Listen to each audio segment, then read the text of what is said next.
Ayy, this ain't a drill. Only time I plan is on the field. And when I'm on the field, no, I got mad skills. And you know we bout to eat this a fast meal. Y'all gotta pay for this heat like a gas bill. We keep on coming back, so yeah, they mad still. 716 make them pay with some bad bills. Red, white, and blue like Superman, so you know we eating at the Super Bowl. Kill the competition, set up the funeral. Josh Allen catching all the shots you go for. We callin' blitz. Ready to start, we ain't calling no quits. I'm the #1 draft pick. A lot of y'all talk, but I ain't hearing it. Only listen to Keyshawn and Miss. Talk about the Bills dominating on the field. All our players got them skills. Buffalo gon' make a kill when we talk about the Bills dominating on the field, and our players got them skills. Buffalo gon' make a kill.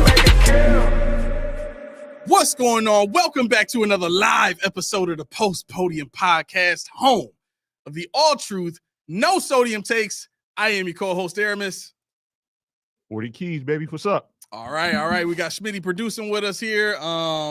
Listen. Again, not a lot of time, and I know Key has got a ton of stuff to get to. I kind of designed the title and all that kind of stuff around what I think Key is going to get into here, and hopefully some of the points that I have to make here are going to fit into that as well. So without further ado, what's up, bro? I mean, I was lofty. I don't have a lot. Oh, okay. I don't have a lot today. Okay. I mean, it sounded like you wanted to get into Well, that was too much for the time we had on that show, but okay. We good. Question for you. Sure. What kind of meat should I make for Thanksgiving this year? What kind of meat? I'm not making turkey. Yeah, I'm not doing turkey. Nobody should ever make turkey. Yeah, I don't want turkey. I'm not a turkey fan at all. But I'm turkeyed out. Let me see. What? So any meat? I mean, I don't do pork. What about lamb? Could do lamb. We gotta be hardy though. We eat a lot of food. So I mean, you got those little. Well, you could just do some lamb chops. You could. Those things are small though. They make big. Do they? Yeah, they make big. Oh, they got the big. Oh, they got them in the back of the store. Huh? Well, I had you want some of these, brother? I had some. I had some at Costa's that were pretty big. I mean, those. I might check it out. Check it out. We did. What was it? Lamb something a long time ago. Okay. It wasn't a chop. It was like a loin or something. I don't remember what it was, but It was all right. It was pretty good. What about like some duck? You don't do no duck? Mad greasy. Is it really? Yeah, duck is greasy. Oh, I didn't know that. Yeah, I was thinking about steak, but I don't know if my mom's gonna want steak or not. On Thanksgiving, steak on things. Ooh, steak on Thanksgiving. I don't know if you can do steak on Thanksgiving. I mean, listen, I'm steak every day, bro. I'm for real. I'm team steak. I know. I'm with you. But like Thanksgiving, because okay. Mm-hmm. Answer me this: mm-hmm. Is it faux pas to do like some ribs on Thanksgiving? No, I don't think so. Okay, because I wanted to make some ribs for Thanksgiving. Well, are you doing the traditional sides? Or are you doing? Yeah, so we usually have mac and cheese, stuffing, corn. One of the folk makes some baked ziti. You know what I mean? So we have like a decent mix of stuff. So we're Laura said, of course, Key wants some steak. You're right. Laura doesn't eat meat, so she's like, do not. She's like, get tofurkey. Right. So I guess I was thinking like if ribs are okay, steak has to be okay. Mm-hmm. It has to be. I mean, I'm not doing traditional sides, so I thought I can get away with it. But so Chip Kelly, huh? Chip Kelly, huh? Short leash. Pete Carroll said, and I quote, the name of the game is winning now. Buffalo, we ain't got no shot. We got no wins. Like this city, I mean, this team is like, we love you, so we embrace you, and just try as hard as you can. Okay, I was holding on to this point. Go ahead, man. Holding on to this point. This is a free for. I mean, the chat's gonna work. They said scallop, shrimp. I didn't want nobody to like unsubscribe because we're talking about Thanksgiving food, but I'm in for whatever. What up, Tommy? What up, Sweat? So I am wait. So are you going through like draft picks and stuff, or are you not? I'm gonna go through because people talk about we can't get players. Okay, perfect. Where we draft. So you are doing that. Okay, I will do that. Yes. Okay, awesome. Okay, because that's I want to hear that. Okay.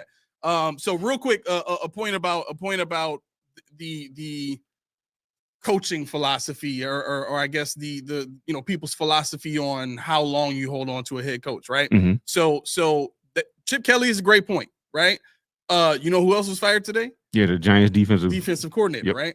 Now, when he was fired, they cited, the Giants they've tied the NFL record for, five losses in a single season, is like the most, it's tied for the most in NFL history, right? Okay, why did you fire Daboll then?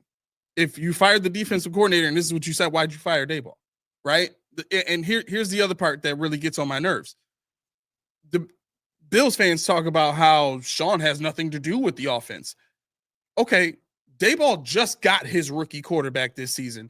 The offense really started to move under that rookie quarterback. On top of that, he wanted the running back they got who came in and boomed. And it started to look like, okay, Daboll's got his guys. They finally going somewhere now. Wait till Malik Neighbors comes back next season and it's over. They got the guys, finally, right? Yeah. Now, this is a guy that took the Giants to the playoffs with who? Daniel Jones at the time, who everybody thought was trash. He's having a pretty good season this year. That he didn't even want. He acquired him. Right. So all of this is to say, the Giants fired Daboll and their defensive coordinator for how the defense was playing. The defensive coordinator, I can understand if they told Brian Daboll, you got to fire the guy. Maybe they fired him because he didn't want to fire the defensive coordinator. We have seen stuff like that happen before. Mm-hmm. But now where are you as a franchise when you got Mike Kafka as your interim head coach, and the week after you fire the head coach, you still have the same problem, which means it wasn't his fault. Yep. Right? So my thought is this. How ridiculous is it that Chip Kelly, the defensive coordinator for the Giants, Brian Daboll for the Giants, all these guys are just, it's not enough. You got to go. We've seen enough. Even though Brian Daboll got these boys to the playoffs, broke their playoff drought for however long it had been at that point in time, mm-hmm. in the same way that Sean came here and the playoff drought broke. But Sean's still here after some of the collapses that we've seen. Daboll got coach of the year. Right. Yeah, he got coach of the year his first year, and 2 years later. It's been exactly. And it's Sean's side of the ball that has been the most responsible for playoff losses. Mm-hmm. Never mind what we see on offense. You gave up 23 to Davis Mills. Yeah. Nobody wants to talk about that right now. I hear people calling a radio station and all, well, the offensive coordinator needs to be fired, and we've got to seriously think about, the offensive weapons, and the offense is not performing well, and the defense actually got stops in the second half. They only scored 3 points. Okay, you want to talk about how well they played in the first half? How about the 20 they scored in the first half? I get that you want to keep continuity and address what you think are the weaknesses only. My encouragement or my rebuttal would be if there's an issue. Matter of fact, I'll equate it to a plant, right? And we'll get to the super chat in 1 second. Give me 1 second. If you have a plant that has a dead leaf on it, right? You know what? Most of the time, you can just pull the dead leaf off and it'll start growing a new one in its place. Plants are good like that, right? But what if you rip that dead leaf off and then another one sprouts on a different side? Just one, but it sprouts on a different side. Okay, that's weird.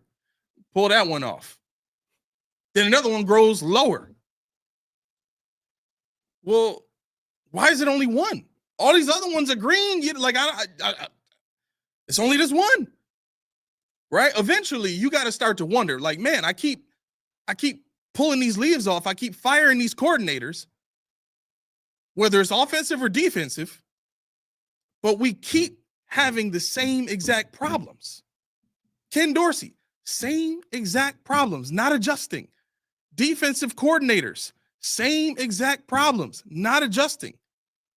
Not saying Frazier was the issue, but Babich specifically. Yeah, it did just by Sean taking the reins in the second half. Every time. It's like every game now in the second half. Sean is like, all right, you it's my already know turn. what's up. Right, it's my turn. Hand it over.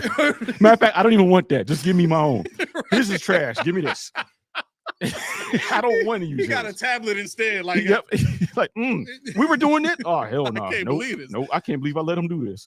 But so that's my thought on all this. It doesn't make sense to continue to try and chop the edges off, and when really at the root of the problem is the person that keeps hiring these people. That's the issue in the first place. Mm-hmm. If they go to one more internal coach being promoted to anything, I'm gonna lose my mind. Get ready, then. Get ready, Randy. Turn your volume down. It's gonna happen. All right, let's get to the super chat here. Appreciate you. Scott says, good evening, fellas. How we doing this evening? I don't see the Bills winning the AFC East, especially when we're 7-4. Did you see Josh Allen get pissed on the sideline? He said, what are we doing? Yeah, no, we're not winning the AFC East. And the what are we doing thing, it's funny how it could be so many different things. Josh says one thing.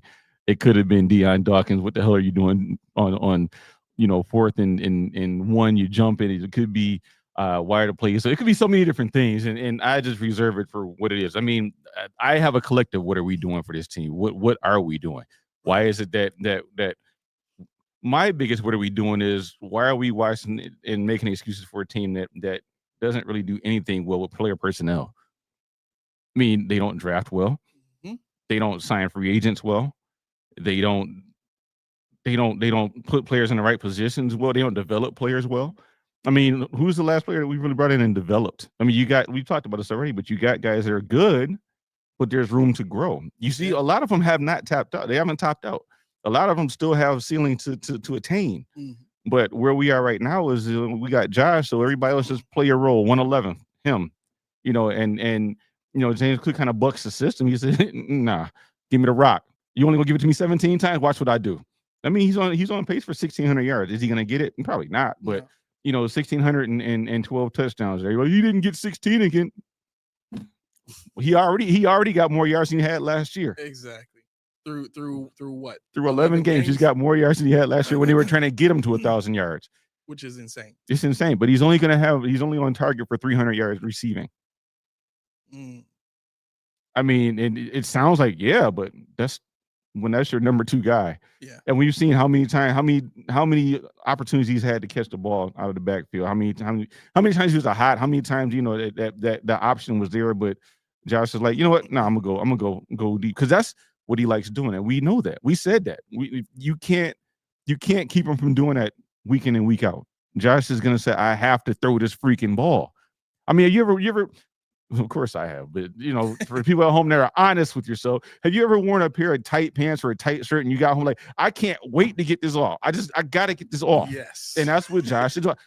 I gotta get this off. Yeah. It's like it's driving him nuts. I want to throw that. I want to throw it, but it's not there because it's not designed.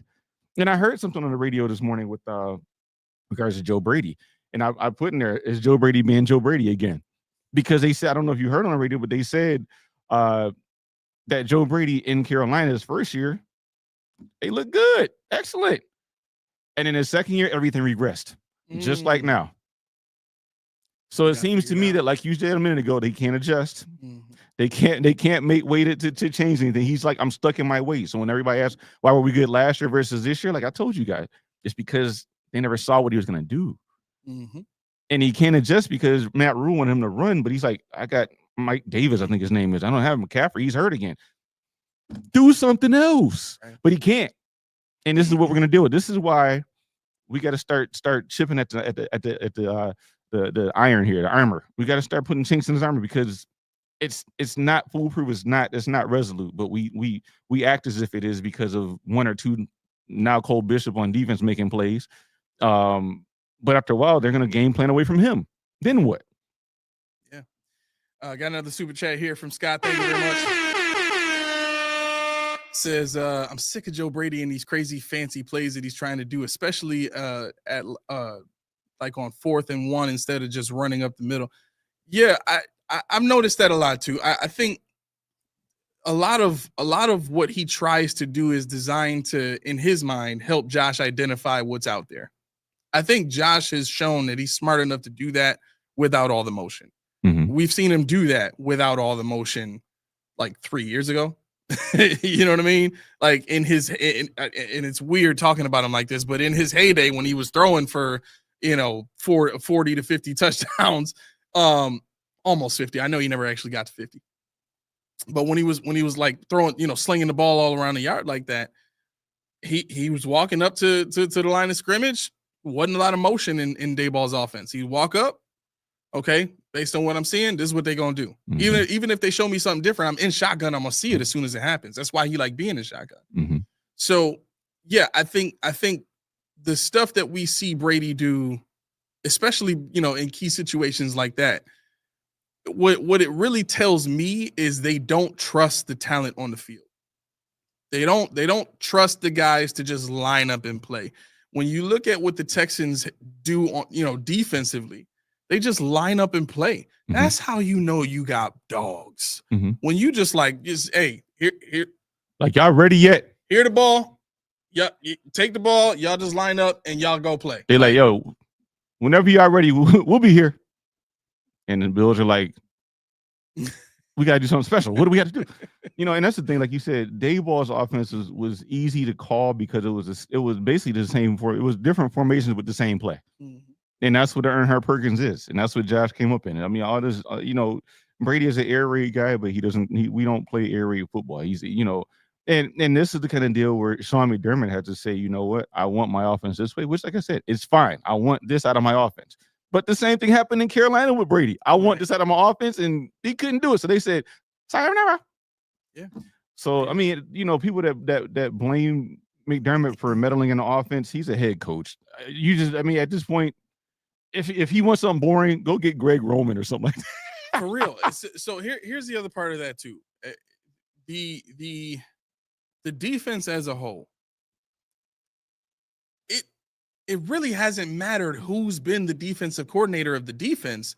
The issues still continue to be the same exact thing. Mm-hmm. And what this speaks to is they've made a decision to be this way. Right? They've made a decision to, you know what? This defense beats the Chiefs. We don't care about how it lines up with everybody else. We'll just make adjustments as needed, and Josh can take care of the rest. We'll score enough points to win the game. Now they don't have any of that this year. They can't depend on either side. They can't depend on the turnovers, and they damn sure can't depend on Josh to just make something happen and pull it out of his butthole. Mm-hmm. Right? So,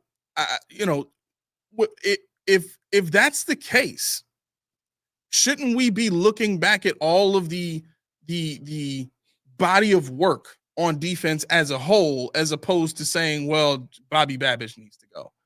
Because I've heard people say that too. Bobby Babich sucks. I'm like, what's different? Yeah, they supposedly they promoted him because he was about to get a coordinator job somewhere else. Mm-hmm. But Sean keeps taking the play calling from him in the second half of games. Right. I mean, it was so necessary to promote him, right? But again, the whole body of work, if it's been the same with Frazier being here, Sean taking over for a year, then it going to Babich for the last 2 years, it hasn't mattered. We still can't stop the run. We still play a light defense with a light corner. You know what I noticed?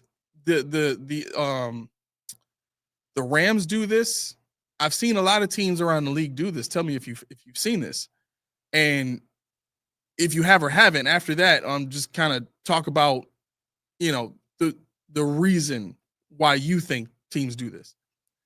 Teams have been finding athletic safeties to be their nickel corner. Mm-hmm. Have you seen that? If they play big nickel, yeah, I've seen big nickels. That's more prominent these days. Because why do they do that? So they can keep their linebackers set. They can kind of go 4-3 because they're big enough to play that quasi linebacker, that Brian Scott role. But they also can cover. So those athletic freaks that I've been asking for, those athletic freaks that I'm like, just give me one, please. That's the very reason why. And I think they got it wrong again, only in this regard.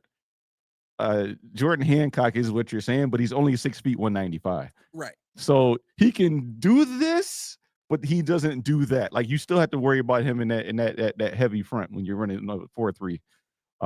So yeah, like if you have a Cam Chancellor or somebody like that, you could do that. But where is Snowman on the floor? He on the floor. Who was asking too. about that? Nate was asking. Yeah, we're gonna get that. We're gonna get to that too. Roy got sources, by the way. Yeah, Roy said, "Being will be back on WGR to defend his wide." No, he won't. No, he won't. He knows better. He's not an idiot. He knows better. I want to get to this question from. I was hiding that for later, but go ahead. Oh, okay, my bad. Do you think? Delusional Patriots fan, what's up? Says, do you think Brandon Ayuk will be a Bill next season? What you think about that, bro? No. And this is actually I was hiding it for this very reason because I saw Rico had a post on Twitter today, or maybe yesterday. He was asking why didn't Brandon Beane throw anything at the Steelers for George Pickens before he was ultimately traded to Dallas? But you know why. We have Agent Zero on the team they can't control. Yeah. How the hell are they gonna control George Pickens? What they gonna do? What they gonna do for him? How can they get him to buy into this? You can't. So Brandon Ayuk, even worse because he's what did he have? He had a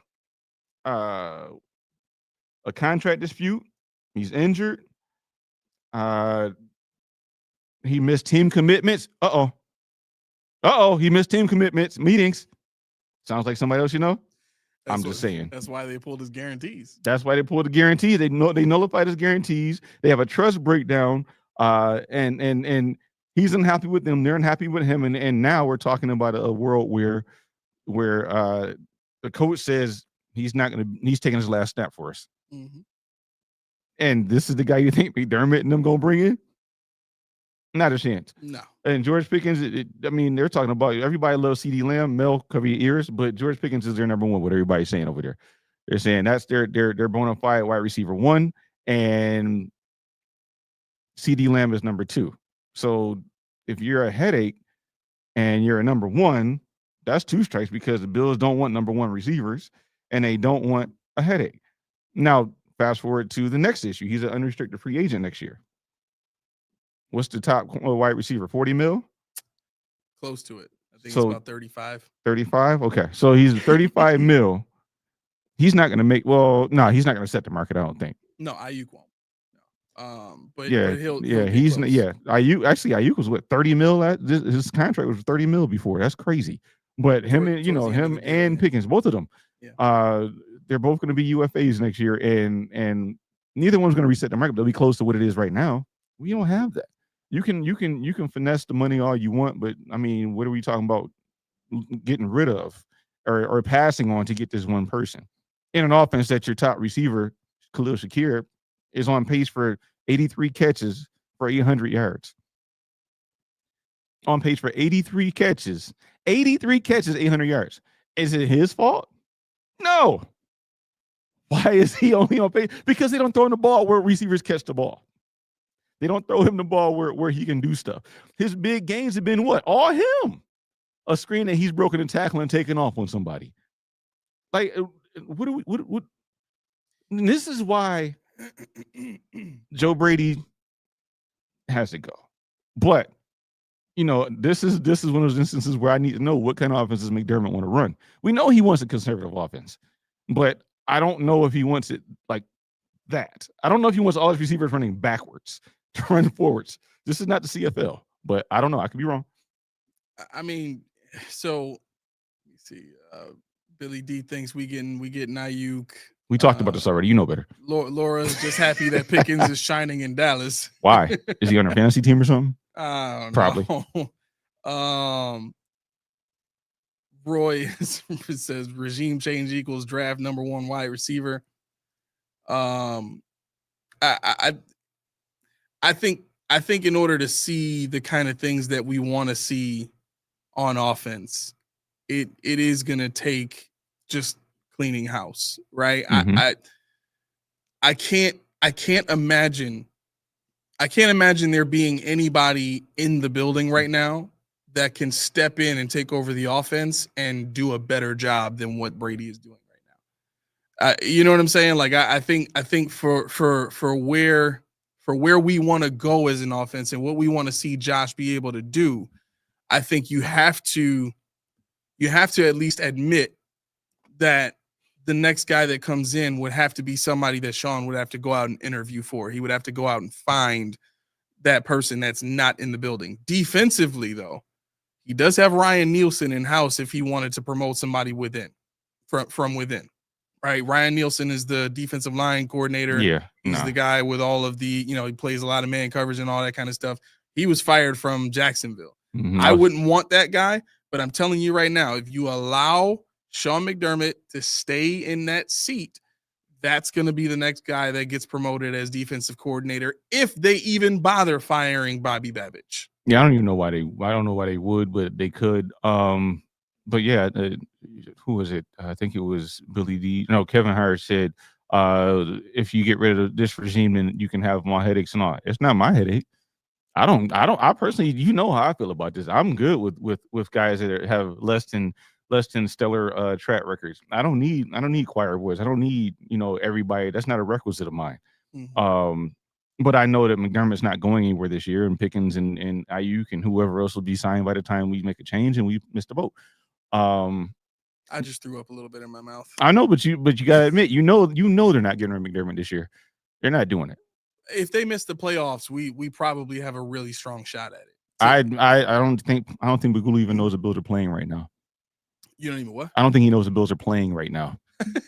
I don't think Bagula. I think he's got his napping blanket and he's got his glasses on his forehead, and he's just. The reason I say that is because we know, and we've talked about this at length. It's going to take Josh saying something in order for that to happen. And I think if the Bills miss the playoffs, with everything that Josh has been going through and his growth, outside of football and all that kind of stuff, I imagine that will be the point where he feels justified in stepping in and saying, hey, we need to do something different. We just missed the playoffs with this guy in a year where we had the 6th easiest schedule, and we missed the playoffs right after we were just in a transition year the year before, and we made the AFC Championship game. This will be a major, it already is a major step back from where we started off last season. And the philosophy that this team operates with is the reason that they believe that they can continue to just kick at the door every season. They in their minds, we just have to keep trying. I heard Steve Tasker on the radio talking today about how you can't take anything away from the Bills this year, especially on defense, but the team as a whole, because of all the injuries. They're trying to solve the problem. They're trying. You can't get mad at them for continuing to try. No, you can. You can. Because if I'm paying somebody to do a job and they don't get the job done in a reasonable amount of time, that person's fired. I don't care how much trying you've done to solve the problem. Let me go see if there's somebody else who may be a more adept, who may have a secret or two that hasn't been tried yet with this franchise, that, maybe has a different perspective that, that they can operate with these players to bring more out of them. I think this mentality of we just got to keep kicking at the door is it's the reason we're not seeing anything, any real change, any significant growth with this team. But that's why I started the show the way I did, because they Chip Kelly got not even a full season. He was $6 million offensive coordinator, coveted guy, left Ohio State to go get fired by Las Vegas. Mm-hmm. But we got it, like you said, kicking at the door. And Laura, to your point, Josh is dangerously close to severe injury last game due to poor play. If God forbid that happens, there's a better case for regime change. No, it's not. It's the opposite. Because if Josh gets hurt, any game they win is a blessing. Yeah. Yeah, they see that. So you should want Josh to not get hurt. Right. If he does, that's game over. Sean is back next season for sure. Right. All he has to do is win like 1 or 2 games. Like Josh got hurt. What can I tell you? Josh got hurt. We almost made the playoffs. We're outside looking in. Yeah. Yes, he is, Sweat. Yes. Well, so I'll put it like this, and I might, Laura, I might ask you to do some research into Terry Pegula's other businesses, but this is when you think about everything that Terry Pegula has, the Bills are just a side business for him. Mm-hmm. It's the reason why Kim Pegula was running the show, when she was healthy. Mm-hmm. And if that's the case, and you see this with the Sabres, you watch the Sabres way more than I do. I do. That franchise seems to get ignored almost by their owner and just kind of left to the GM to just address and deal with whatever comes. And people have been clamoring and calling and pounding the table for him to get fired because they believe him to be the reason why the franchise cannot get out of a rut. Right. To the point now where they're kind of stuck with Lindy Ruff. You know what I'm saying? And not that Lindy Ruff's a terrible coach, but his time has passed. Right. Yeah, his time has passed. And so now here we are with the Buffalo Bills reaching that point where Sean has kind of almost run his time out. You know what I'm saying? And we could use some change for an aging quarterback that we want, that we hope has the same kind of longevity as a Matthew Stafford at this point. Here's the other point I wanted to make about that. Daniel brought up a great point talking about the Rams franchise. Do you know what the last time they won the championship? I don't know the year, but it was with Von Miller, whenever that was. What was that? It was back in 2022. 2022. It's 2025 right now, so it's 3 years. Mm-hmm. Okay. Are you going to say it? Huh? Are you going to say? You going to bury my man? Tommy, cover your ears. Say it, because if you don't, I will. Go ahead. I don't even know what you want me to say. No, continue, because if you don't, I got it. So I think you're going. I thought you were going where I think you're going, but maybe not. That's fine. So my point in bringing this up is we've been kicking at the door for 9 years, right? The Rams say F them picks. They trade for OBJ. They trade for Von Miller in the same year. Or I'm sorry, they sign OBJ and they trade for Von Miller in the same year. And they get to a Super Bowl. They win it. Then they're terrible the following year. Aaron Donald retires after that.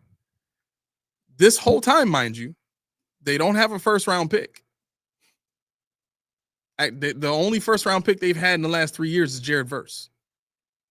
That's it. Everybody else on that defense that you see, all the young guys on offense that you see, all later round draft picks, which is going to fold into your point coming later. But they did all this with one first-round pick in a 3-year span where they had one really bad season, one developmental season. Now they're in year 3 of that build, and they look like nobody's going to be able to stop them on the way to a Super Bowl ring. If you're telling me that Sean McDermott and Brandon Beane haven't been able to figure it out for 9 years with a quarterback that I think we would proudly say is better than Matthew Stafford. He may not be playing better this year, but he's better than Matthew Stafford. If those guys couldn't get it figured out with Josh Allen for the last 6 years, we'll excuse the first 3. Let's stop. I'm gonna stop you right there. Sure. We'll just go to 3 years, not even 9. Okay. I don't know if you remember a guy named Brandon Beane Head. A statement he made. Okay. When he said he does the opposite of the Rams because he doesn't want to collapse like the Rams. LA Rams right now are 9-2, number 1 in the NFC. They look very collapsed. They're the Super Bowl favorites right now. They got an MVP favorite in Matt Stafford, the gentleman you just named. They have $94 million in cap space next year.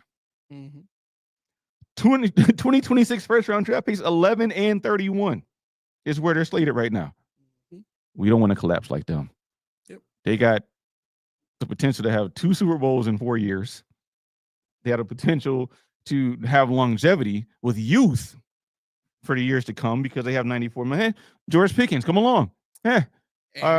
Delusional Patriots fan points out Rams look nasty, and they got the Falcons 2026 pick, which might be a top 10 pick. Yeah, right now it's showing 11. So you're talking about a 9-2 team that may have the 11th pick and the 31st pick and 94 mil. Them and the Patriots are up, dude. Oh my gosh, they got 2 number ones. Oh yeah, they have their no. Yeah, 11 and 31. Oh my god. Right now, 11th and 31st. They got 2 ones with that team in that. Yes, space. And 94 mil, so they could do a lot of stuff. They can pay Puka and still have $60 million left over. Mm-hmm. While we're kicking at the door. Wow. That's why I said I want to. That's why I said I want you. I thought you were going to bring up Brandon Beane. It sounded so much better when you said it. I'm glad I didn't say it. I really am. No, but you're right. That's egregious. That's egregious. Again, I don't like the job that Brady's doing. I'm with you. I don't like the play calls. I think it's ridiculous. But for me, I tend to do this a lot. I extrapolate. You know what I'm saying? I take one thing that I see and I scale it, or I take one thing that I see and I connect dots with it. You know, and I do that a lot. It's just a pattern thing that my brain does. Do your thing. But the way my brain works tells me this has been going on for how many years of the same old. We keep on swapping out special teams coordinators. We keep swapping out, how many more staff people that were here from when Sean first started need to leave before you guys understand that Sean is not providing an atmosphere for these employees to feel like they can thrive. Now, how many more, high-end players are going to choose to not come here because of what the players that are already here are telling them about the culture? Because that's another real aspect of this. It's not that we can't get these players in free agency. It's that the word is out about Sean McDermott and how tight he gets and how overbearing and micromanaging he is on a regular basis. Like, that stuff is real. That stuff matters to players. It's a work environment for them. Mm-hmm. It's a work environment. Yeah, I mean, and the thing is, you can have that if you have success. See, players went to, I'm going to keep saying it, they went to New England, and it was worse than Buffalo, but they knew they were going to win. Belichick took old guys and said, come here, I'll get you a ring. And they're like, I need my ring. I've done everything else. I just do my 1-year contract. He's probably going to give me a ring this year or next year. I may as well just go there and just suck it up. But in Buffalo, we're going to kick at the door. We're gonna talk about a 22-year-old kid who can't get the meetings on time. Right. We're gonna do this and that and the third. We're gonna everybody eats all these corny catchphrases that people got on their T-shirts and dangling the carrot over. It's never gonna end, and that's the problem. See, the problem with me and McDermott is it has nothing to do with the way that his offensive philosophy, his defensive philosophy. For me, what it is the perpetual cycle of mediocrity. Mm-hmm. We never get better. We never get worse. We're always the same. Don't you think it's funny that we always draft almost the same draft pick every year? And it's never 32. Happy guy, smiles all the time. Glad to be here. Didn't really have a ton of success in college, but the potential's there, maybe. But. And what sucks is I literally was on my way up here and I saw something that I really hate that I saw. Not really a hate, but I hate who posted it. So Jason Whitlock posted something, and I just got to read it for you. I'll set the scene for you. I'm not going to play the video, but you guys know it. He said, go look at all the old tweets celebrating his early buffoonery. People on this app fell in love with his buffoonery. Now that it's blown up in the Bills' faces, it's a whole new story. What the video is Keon Coleman's combine interview where he's talking about, I'm Tiger wish he could. Okay. Tiger wish he could. Everybody fell out, but you know who didn't? Who? McDermott. If you look at his face, he's leaning back. He smiled, but he wasn't interested in that nonsense. Right. Bean was eating it up. But whoever the guy was next to McDermott was eating it up. But McDermott was like, okay. And so that's the fracture that people don't like the same people. Yeah. You know, so McDermott says, I want a big, slow receiver. But he's like, got you. This guy. He's like, not that guy. No, we're gonna do it anyway. It's gonna work. And Brady's in the back of the embedded, looking like, I thought you said we weren't doing him. You know, so it's like, this is not an indictment of Keon Coleman per se, but it's just it's just wrong. Yeah. It's all wrong. And that's why I'm like, okay, McDermott's he just needs to get out, because your GM's they're not on the same page as you. Brady's not on the same page as you. He can't do what you want him to do because he got fired for trying to do what you want him to do in Carolina. Yeah. He's getting a longer leash here than he did there. And this is a good team. Yep. The only thing I could think of was because Josh Allen said, that's my guy. I believe in him. It's gotta be. I mean, and McDermott gave the famous last words. He said it. What did he say? In his press conference, he said, I'm very confident in Joe Brady and our offensive staff. Didn't he say it about Dorsey? He sure did. He said, on Brady and the offensive staff, I just believe in those guys. I really do. Remember when we would play Denver? Dorsey had his nightsack. He was out of there. He knew he wasn't going back to Buffalo. Remember he had his little duffel bag? No, I don't remember that at all. Yeah, when they showed him walking into the stadium, he had a duffel bag. Wow. And I'm like, yeah, that's over for him. Whether that's what it meant or not. Wow. We were all like, this. But Brady, because Josh Allen, hell of a guy, I'm sure he's a great friend to have. Great person who'll come pick you up at 3:00 in the morning from the bar when you drank too much, and you need those kind of guys. But at the same time, I'm sitting here and I'm like, okay, where is the dogs? Now, I keep going back and forth to these notes because I have thoughts that were brewing in my head, Laura, reasons why you don't get my notes anymore, because I never get everything out. And it's no fault of anybody's. It's just I just can't get to it. So my thinking is, I went to the UB game with Ken. Okay. And the reason why I bring this up is because this was his first game, not the last one, his first game. And he said, I gotta go back. Ken don't watch football. He don't like football. Really? Yeah. He said, but he plays it though. In school. He wants to play next year now, but he said the music, the crowd, it was only like 8,000 people there. The crowd, the music, no cursing, whatever. He said the way the players were playing, he noticed they were running up to each other, doing that thing, where they were jumping, chest bump, coaches, everybody's in there running up and down the sidelines. He noticed the energy. An 8-year-old kid noticed the energy, the enthusiasm. He said, Dad, we got to figure out a handshake, me and you. We got to do this. And I said, all right, man. The point I'm trying to make with this, though, is sports are emotional. It's nostalgia. It's a feeling. It's the more fun you're having, the more confident you play, the better you are. You don't think. If you have too much to think about, you're not going to be successful. And this team puts too much on your brain. They put too much on your psyche, because you got to know how to do this. You got to do that. You got to do it. Everything is regimented. You got to let go of the reins.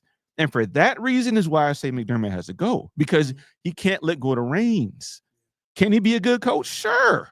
But he has to let go and let somebody else do their job. That's why you'll never see him bring in a high-paid OC, DC, anybody, because he can't not do the job for them. Yep. And it's a detriment to himself. Yep. Tori says Pegula is a great businessman, got himself a new stadium, has an administration that works cheap, and crazy fans who always support the team while he makes hundreds of millions of dollars and pays not one iota of attention to either franchise. Right. And he's making money hand over fist. This was a business venture for him. This was like buying a collector's item. You know what I mean? Like you do it for the commodity, for the for the shine of it. You know what I'm saying? Ooh, I own a sports franchise. Oh, which team? Oh, Buffalo Bills and the Sabres. Oh, okay. I want to come to a game. Like, I saved them. Exactly. But yeah, I mean, this is what I've been trying to tell people about from the very beginning. We're paying for 80% of that stadium only to get slapped with personal seat licenses. And people are buying them. People are buying them, right? Forget this money. Forget this paycheck. Like, take it, have it, please. Right. I'll go into debt to be able to go to a Bills game. I need some of this. Yeah, it's crazy. Now, going back to my thoughts on the dog mentality of this team, and this, for you guys that are sensitive for language and stuff like that, you might want to hold off or turn the volume down, whatever. But Bro, I got a whole point written out about that too. This is it's crazy. Go ahead. Oh, what? About dogs. I started writing this like 2 days ago, and now it. I can't believe it, bro. Oh man, you had some on your heart.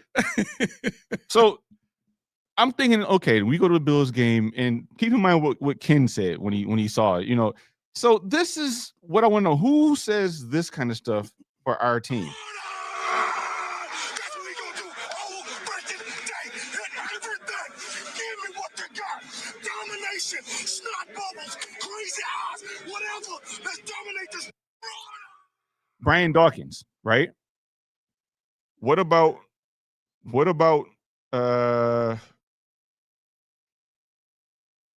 is here? The champions is when they tired. That's when the real champions come out. That's when that real dog come out. Because if you go piss like a puppy, stay on the porch and let the big dogs eat. Let them on the fucking field. Have some heart. Everybody's Jamal Williams. And I have to do it just because I got to do it just because this is my guy. I knew it. That's they got to see me. When that whistle blow, we unleash hell today. When that whistle blow, we unleash hell. Everybody watching tonight. So I tell you what, if you get fire energy tonight, you're in the wrong business. We control us. We run this. And anybody come in our house, they get dealt with. Respect is earned. Respect is never given. It's better to be respected than liked. The hell with being liked. So the day when we step on the football field, let's not be liked today. We're in this territory. So let's act like it. That's all we got is each other. No matter the outcome, we got each other. Because we play for each other. Tonight is about each other. So y'all repeat after me. One mind, one family, one spirit. And together, let's do all things. Let's do all things. Let's do all things. Let's do what we do best. Let's do what we do best on three. Let's do what we do best on three. 1, 2, 3. That right there, that last part where he had them repeating after him, that's exactly why Sean would never let him step foot in this building. That right there, his ability to capture hearts and minds. And if you guys turn the volume down, you can turn it back. I'm good. There wasn't a lot of words, but I know some people are sensitive. But no, I wanted people to understand, like, when you hear words from somebody you know is gonna run through a wall for you as a best player. There's nothing about Josh, James, none of that. We don't have this person on our team that's gonna go out there and rally the troops like that. We don't have somebody on this team that's gonna rabble rouse a little bit. We don't see the team don't need that because we don't have the players that respond to that. You got Deion Dawkins talking about, whatever he says, no more pats on the back, no more. Who pats on the back? Is Ray Lewis gonna pat somebody? No. He gonna break you in half. Cushing, he gonna break you in half. If they don't approve of what you're doing, guess what? They gonna tell the coach, pull him off. I've seen it done before. I've seen players tell the coach, he ain't ready, pull him out. Who gonna do that here? We gotta have somebody that answers the call, especially when you got young guys, especially when you got all these old heads that are making this money. Somebody got to answer the call. You got 2 captains. Just two. Nate says Benford has a filthy mouth for pregame, but his play doesn't reflect it. That's horrible. He says the N-word a lot. That's about all I got for him. I've heard him, and I'm like he's trying so hard. Like, Jameis again gives one of these weird speeches. He said, we outside, but we inside. What? And then catching the touchdown. He's like, if they need me to play tight end, I'll do it. Yeah, I heard that. I'm like, how the hell? Stop, I think he really would try, though. I know he would. But that's the thing, when he's, I think, steroid guy might have, before he tore his Achilles. I don't know. I don't know. I'm 61 years old and have never heard such filthy language on the podcast. I wanted to say, Roy, just about everything. He watches Tommy. What is he talking about? Everything on his phone is filthy. Everything about it's all filthy. Okay, so here we go. No, we're not doing that, Tommy. Let Gabe cook. No.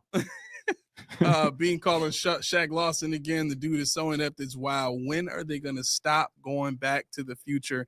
can we get someone that isn't a former Bill or Panther? I was actually going to bring that up next. So yeah, so Shaq Lawson. Well, hold on before you get to that. Sure. Oh yeah, you had some you wrote out. I want to know what this is because it was written. I gotta know. All right. So to your point about having dogs, right? The thought occurred to me. Most of the time, a specific side of the ball can't. It's impossible for an opposing defense and an opposing offense to both have the play go the way they designed it to go, because they're diametrically opposed. One is supposed to beat the other, and one is supposed to stop the other, right? So then I thought about, well, what does that say about the value of a person that can make something work even when the play design breaks down? We talk about Josh doing that all the time. We call him, Sean calls him the great eraser for that reason. It's funny he says that. Right. So I asked Coach D from a player's perspective, and I kept it to offense because he played offense. He played a little bit defense in high school, but I kept it to offense. And I asked him, I said, just give me the averages, just in general. How often for an offense does a play go the way that it's designed to go? And he thought about it, and he said, on a good day, about 25% of the time. And as soon as he said 25% of the time, I immediately thought about how low that number was, right? Because we think in terms of 100% being the best, right? So 25%, the way he said it was like, that's just what it is. Mm-hmm. And he said, and he also said, he said, even that's kind of high. Yeah. Even 25% is kind of high, right? So I want to pull up some video real quick, if I can. And to that point, while you're doing it, I think that's exactly right. But you said offense, right? How often?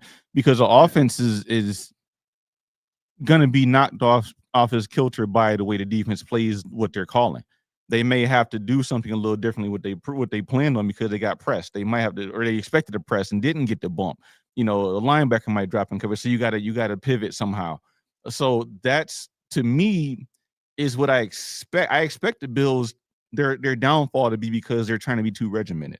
I expect them to they're forcing things that aren't there, and that's why the Earnhardt Perkins at the time is the wave, because it's a lot of option routes. There's a lot of guys who read things before the play goes and say, okay, I know based on what I see, I have these two. I can stop, I can go, I can come back, I can fly.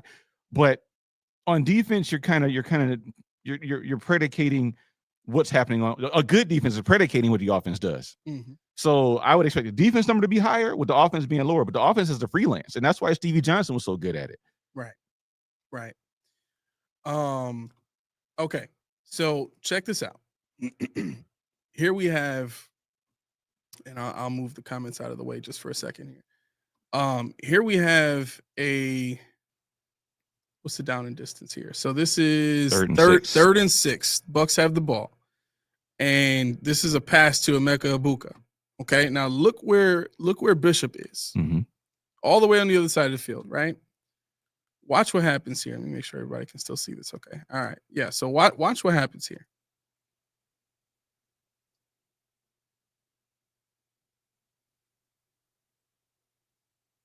Running all the way across the field. Okay. Now, the design of this play, this is man coverage, right? Mm-hmm. So if we're looking for man coverage now, who is Bishop's guy? They run trips. So technically, Bishop's guy is 17 here. Mm-hmm. For some reason, Bishop gets caught over the top. Now, Bishop reading the play, he's trying to get through anyway to get to his guy, but he keeps his eyes on Baker, right? So he's established his guy now. He's gotten to his guy, which pushes Taron Johnson back. I'm not really sure what Baker Mayfield was looking at at this point, but this play was supposed to work Mhm. based on the coverage, based on how Bishop gets picked off here, and really Mayfield could have went to 17 and been fine. Maybe he didn't because he sees this linebacker underneath here. But Emeka Egbuka is just a fine read too, as long as he puts it far enough ahead. Mhm. The issue is here, I think, is Mayfield drives it a little bit too much. He didn't put enough air on it, right? And so what ends up happening is Bishop gets the interception, right? Now, this is a play design that should have worked. This was also a play design defensively that based on what the offense ran wasn't supposed to work. When you run trips formation, it's designed to pick guys off. It's designed to confuse coverage so that you can get a guy open. They had 2, right? But what happens? The defensive scheme that wasn't supposed to work works out. Why? Because you got a young developing dog in Cole Bishop that reads the play and makes the play when there wasn't a play to be made. My point here is, and we'll just stop there because there's other video that we can go to too, but when you invest in dogs like that, you don't need to worry about whether or not the scheme is good. You got a playmaker in Josh Allen already. When you got dogs on the defense, you don't need to have a perfect game plan. You think the Steelers go into a game thinking they have to have a perfect game plan with TJ Watt and Darius Slay and even with some of the younger corners they got? Like, these guys are playmakers on that defense. The defense plays great. Do you think the Houston Texans went into that game on Thursday thinking, man, we got to play perfect if we're going to beat Josh? They didn't have to. We saw at the end of the game there. Josh had a guy open. The defense didn't play perfect. The Texans left a guy open. They played. Yeah, the Bills have been throwing mesh out there all game long. It still worked on that last play. There was still a guy open. Josh just missed him. Right? So when we're talking about the value of having a dog on this team, when we're talking about the value of having guys that can overcome bad play calls, overcome bad philosophy, overcome bad coordinators, this is the kind of stuff we're talking about. And it plays right into what you've been talking about so far in terms of draft picks, signings, how you're managing your assets. Who are you bringing into the building and how is it affecting us on the field? Right now, it's a detriment. Yeah. That's it's true, because you could be on autopilot right now. They're making things too hard. They're making things way too hard about overthinking things. They're trying to be smarter than everything. The Bills have always, well, as long as I can remember, post Super Bowl runs, have always been trying to be the smartest man in the room. Sometimes you just got to copy off somebody else's paper.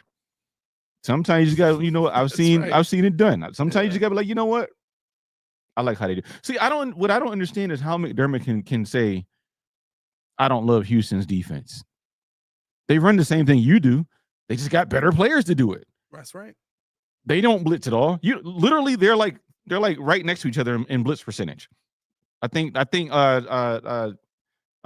blitzes like 0.3% more. We blitzed more in that game than they did, but they tore us apart. We didn't even sniff Davis Mills, but they tore Josh Allen to shreds. They had Josh Allen not knowing whether he was coming or going.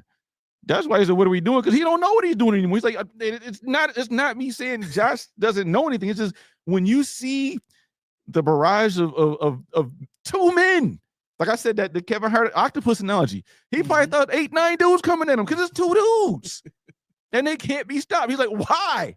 What's happening? I looked up the numbers here and I saw that Deion Dawkins, Spencer Brown, and I think Connor McGovern, only because they were here previous 2024 season when Dorsey took his first full years as OC. We switched from heavy gap to heavy zone blitzing. Or I'm sorry, heavy gap to heavy zone blocking. I'm wondering if this offensive line can't zone block. The funny part is they're designed to. I know. All these RAS score guys, these athletic guys, and they can't do what they're built to do. Yeah. I mean, that's the thing. Like you think about and I'm gonna call you Meech. And the thing about it, Tim Settle, yeah, but they only sent 2 guys from the offense from the D line that weren't named Danielle Hunter and Will Anderson. 2 dudes. Further extrapolate that, they only sent 2 guys, 2 DBs to hold one time each. 2 DBs. Everybody else, those 2 guys. Everybody we don't need them to. These dudes were. Yep. And if you figure out how to stop them, you got Tim Settle in the middle, you got Rankins in the middle, you got linebackers just at in third. But Dawkins leads the league in false starts, no more pats on the back. Yeah, exactly. Yeah. And actually, I'm glad. That's funny because that's what he said about Keon. Ain't no more pats on the back. And I'm glad Mike said that, because there was a comment way earlier that I thought it wasn't funny because of how it's written, but it's funny the thought of it. So does Deion Dawkins get benched for the first series Sunday as accountability? I almost curse. I've been trying to say that. No, he's not. You know he's not. It's blasphemous if he doesn't, though. They're not going to do it. I know they're not. But that's what I'm saying. You know they're not. It's a double standard. Yeah. I'd be blasphemous for me to look at a guy in the condition he's in and the shape he's in and say, you're my starting left tackle. You got to fix some of that, because you looking mad 30-ish right now. You got to fix some of that. Yeah. But yeah, I see everybody wants to talk about Shaq Lawson. So Shaq Lawson. Okay, my notes, the first 3 words in my notes, F word. No, I'm joking. It was why. When will the fan base realize that this front office is lost? They're lost. Trey White, Jordan Poyer, Micah Hyde. Who'd you say? Jordan Phillips, Gabe Davis, now Shaq Lawson. And I thought about it. I said, you know what? And you're gonna hate me for this, but I was like, they brought Dane Jackson back. Who's to say they would have brought Levi Wallace back if he was willing to play? Dane Jackson, Levi. What's the difference? What's the freaking difference at this point? I mean, what's next? And the only reason I thought about that was because it was funny, because on, I think it was Twitter. No, it might have been Levi's IG today. It had a picture. It said, "Welcome to the team," or something like that. It had a picture of him in his Bills. I'm like, no. I said, no. He's on some kind of marketing something or other. So he's in the front office of some marketing campaign or something. But I was like, this can't be happening. Because we heard about Shaq Lawson yesterday. My friend, I think my friend understood what I was saying to him. He was like, "What's the joke?" I said, "Ain't no joke. Shaq Lawson's in Buffalo right now." And he worked out. Why are we working him out? How many times has he been in Buffalo? No, how many times has he been here? 3 times? 3 tours? Yeah. 2 times under McDermott? Haven't you seen what he can do already? He's never good enough to re-sign and keep for a long term. It's just no. Go sit on the couch until we need you. Break glass in case of emergency. Right. And it's like, we've seen him. What do you work? Either you want him or you don't. I mean, Jordan Phillips, either you want to, you don't need to work. They're fixtures. They come back when you need them to. Just sign the dude. I don't want to hear about no workouts. I don't want to hear about him being in Buffalo. It is what it is. Was Shaq Lawson bad? No, but who's our pass rusher? We just came off a game where we didn't rush the passer for crap, and you brought in somebody that can't rush the passer. They are spitting in your faces. They're spitting in our faces, egg all over the place. And the thing is, I don't even care if this is the player that McDermott wants. At some point, the GM, somebody can say, no, we're not doing this again. Let's try something different. Let's do something else. I can find you a Shaq Lawson type player in the free agent market, a younger version. I can find, because they don't want him again. Shaq and Jordan are really on call. They really are. They really are. They temps. they just come on as temps. They call in to tell you want to work. Yeah, I'll work. Okay, cool. We got the Buffalo Bill assignment for you. I thought so. I was already ready. I unpacked from the last time. I still got my warm-ups in my bag. My hotel room already set up. Yeah, I already called them. they said my room is open. It's open. They knew I was coming back. We left the light on for them. But it's like, after a while, you BS to Ed's position. Yeah. In the draft. You BS'd in the free agency. Yeah, Bosa, I know. But you also gave us Michael Hoyt, who you knew was suspended before you signed him. Who's the same kind of player as Bosa. You ain't need both. To capitalize on this, everybody, I'm going to do it again. Spin, where you at? Not Omar Norman Lott this time, but I know you're tired of me saying names. Mike Green. You know we could have had him in the second round, but we traded up for TJ Sanders. Nick Scorton. 3rd rounder. Could have had him. Donovan Ezeraku, 3rd rounder. Josiah Stewart, 3rd rounder. 3rd rounder. Princely Umanmielen, 3rd rounder. What about that defensive tackle that got an interception for the Cardinals and returned it for a touchdown? Wasn't he a rookie this season? Do you remember the name? I can look it up. Yeah, I don't. You look it up, but I'm gonna keep ranting on this point. Keep going. It's great. So this year's draft class, headlined by Nick Scorton, 6'4", 280. 2024, he had 37 tackles, 14 tackles for loss, 5 sacks. Princely Umanmielen, 6'4", 264. 37 tackles, 10.5 sacks. Donovan Ezeraku, 6'2", 248. 80 tackles, 20.5 tackles for loss, 16.5 sacks. Mike Green, 6'3", 251. 4'5", 40. 84 tackles, 22.5 tackles for loss, 17 sacks. You got Josiah Stewart, 6'1", 249. He had 8.5 sacks, 13 tackles for loss. Speed rusher. Of course, Landon Jackson. What do we get with Landon Jackson? The prototype frame. He's got 7-foot wingspan. 6'6", 264. He had 6.5 sacks last year. 9.5 tackles for loss. 49 tackles. What did you have to have in him? What was it about him you had to have? Walter Nolan? Yeah, the Ole Miss. He was with Umanmielen and Ivy. Yeah, I mean, and my guy. I'm sorry, it was a fumble recovery. It's fine. It's all the same. Walter Nolan's a freak. Somebody in here, that was their draft crush. I forgot who it was. And to Steve's point, he said F sacks, hold the edge, and don't have money to sign good free agents. Draft bust on defense, trust the process, and no good wide receiver by any means necessary. That's kind of where we're going with this, because all the guys that we could have had, these are not first round draft picks. So people that say you draft too late, no, you don't. You might have to overdraft, or guess what? You might want to trade back. This was a defensive tackle rich draft. Yep. There were guys on this list that I didn't even want that are better than what we have. Yep. Umanmielen. I thought he was lazy. He's still better than what we have. Donovan Ezeraku, 6'2", 248. He's better than what we have. ACC Defensive Rookie Player of the Year. Mike Green, he had a checkered pass. What did I just say about checkered pass? I don't care about that, because that ain't my dig. That's theirs. Make it work. Laura says, see, but this is why I can't reconcile players not wanting to join the Bills, because so many players beg to come back. It can't be both ways. P.S. I'm not a fan of resigning them 10 times.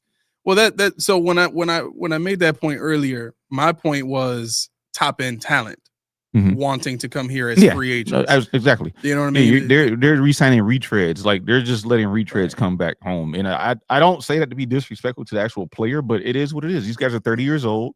These guys are not the top of the heap, even what's available now. Right. They can't develop anybody. They're like, okay, you know the system.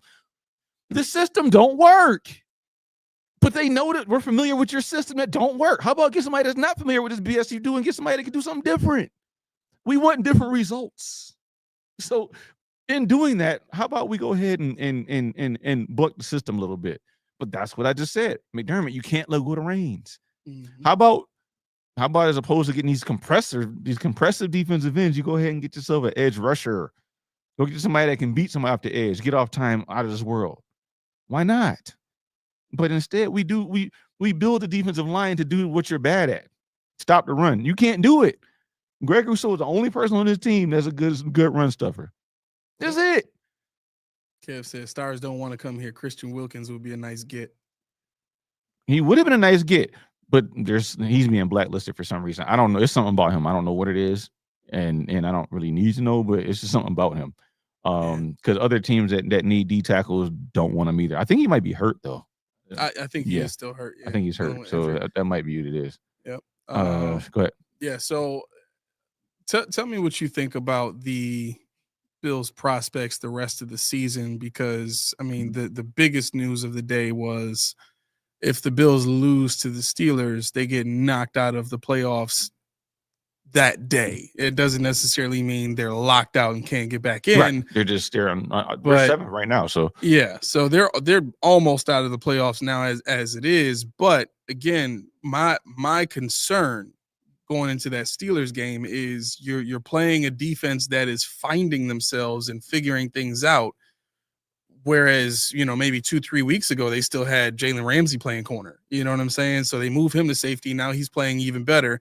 They signed Asante Samuel Jr., who they're getting acclimated. Darius Slay is coming back. You got Joey Porter Jr., who's been good there since they drafted him. And then, oh, by the way, you still got TJ Watt and Cam Hayward and some of those guys that are there along the front seven there. Highsmith is another good outside linebacker that can rush the passer. And the Bills don't play well on the road. Mm-hmm. So if the Bills do lose this game, in your mind, what are their prospects for the rest of the season? Because they still have the Bengals coming here, and the Bengals are going to have 10 days rest. They're playing this Thursday. Yeah, next two after the Steelers get more than 10 days rest. So right, because the Patriots will be coming off a bye. Mm-hmm. Then you have to go to Cleveland and play that team, and you better hope that Shedeur Sanders doesn't figure something out by then, because he's the starter now. But forget all that. We don't even need to worry about all that, because we got to worry about that pass rush first.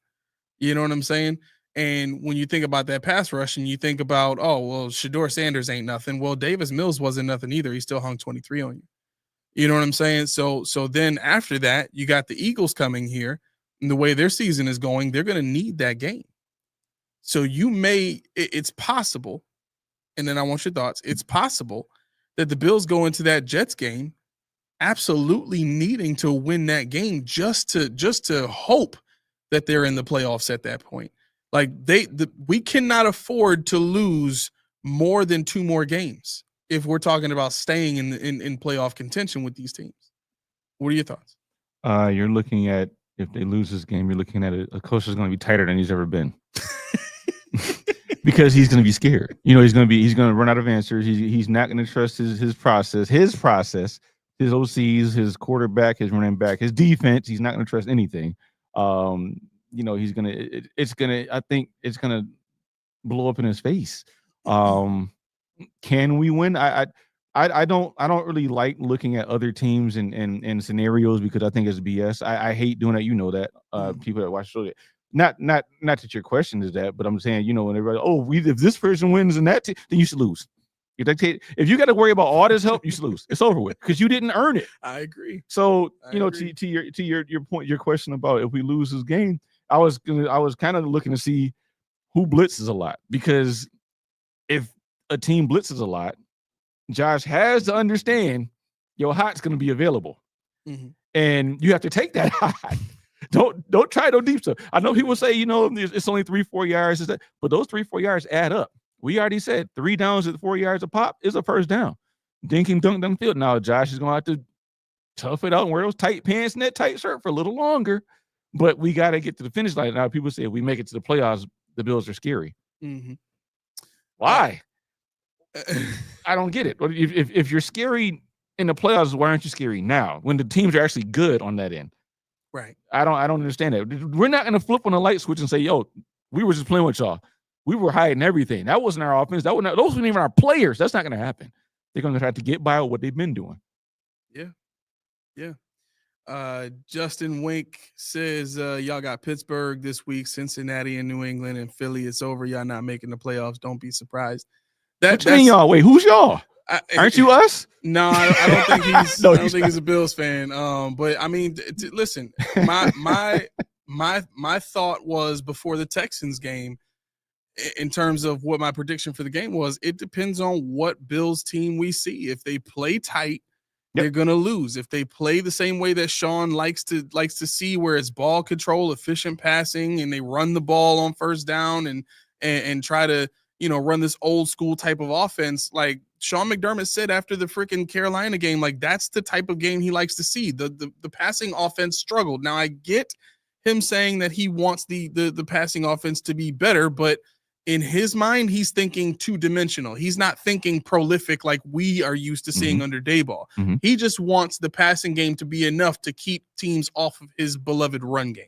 Right. So I'm not saying that this specific scheme or these play calls are exactly what Sean wants, but I think Sean's idea of a good offense is a ball control, time of possession, slow, methodical type of offense that makes it easy for his defense to be the thing that goes out and wins games. With that being said, none of that philosophy beats any of these next 5 teams that we have to play. None of it. Yep. Because the formula for beating the Bills is if you can rush the passer and cover and you can run the ball, you're going to win. Mm-hmm. You're going to win because Josh is not going to be able to do anything against you. Those receivers are not going to get off. And all you got to do is load up, slow down the run, get a lead, force the Bills to pass. Now they're stuck. They're done. They've already shown you they're willing to get away from the run too early. Like, this is stuff they're putting on tape. Mm-hmm. So when I'm thinking about all of these things, I'm thinking in my head, based on the matchups, this team has a very long road ahead of them in these next 5 games. And again, like we said, 2 of these teams are going to have a healthy amount of rest and preparation time for us. We saw what the Texans were able to do with 4 days, with 3 days preparation. I don't want to think about what the Bengals can do on offense to score on us, get one stop score again. Now we're playing from down 7 the entire game. You know what I'm saying? I don't want to think about what the Patriots are going to be able to do at home in New England, where we struggle to play away games. I don't want to think about that. And I get that it's the NFL, anything can happen, but when we're talking about, like, when I go through this, I'm thinking about likelihoods and percentages.